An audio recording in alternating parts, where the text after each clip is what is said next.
Сайн байцгаана уу? Дараагийнхаа бичлэгийг эхлүүлж байна. Энэ бичлэгээрээ Солонгос дээрээ ямар байранд орсон тухайгаа ярив. Солонгос дээрээ 13 хонсон байна. Байрандаа ороод 7 хоног болж байна. Энэ байрыг сонгох болсон шалтгаан нь эгч маань гэр бүлээрээ энд амьдардаг учраас эгчтэйгээ ойр байрыг сонгосон.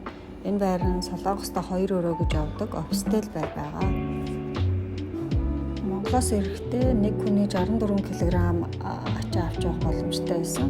5 хүн тус бүрд 64 гэхээр нэлээ их ачаа авчрах боломжтой байсан болохоор ойр зүрийн ирээд хэрэглэх зүйлсээ бол нэлээд сайн авчирсан байгаа. Одоохондоо энэ байраа бол бүрэн тохижуулах бодлого байгаа. Яагадгүй бол энэ байранда 6 сар амьдраад өөр хот руу нүүр гэсэн төлөвлөгөөтэй байгаа. Байрны маань мастер унтлахын өрөө нь дотроо хувцсны өрөөтэй 0-тэй, 0 дүүштэй, толтой, шкафтай, цаанаасаа ерөөдөө тогтчлттой байсан. Тэгээд том өрөөндөө болохоор цаанаасаа хөшгтэй байсан. Бид нар болохоор нэмэлтээр зурагтын тавиур хүүхдийн дуу чимээ тусгаарлах дэвсгэр дэвсэж өгсөн.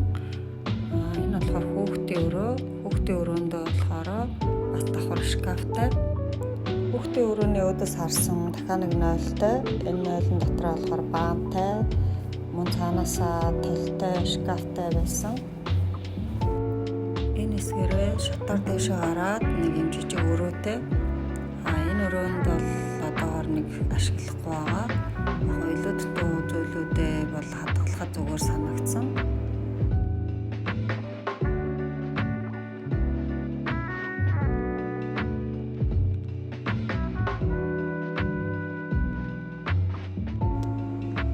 Галтгооны хэсгийн цаанаасаа ерөнхийдөө бүрэн тавилгатай байсан.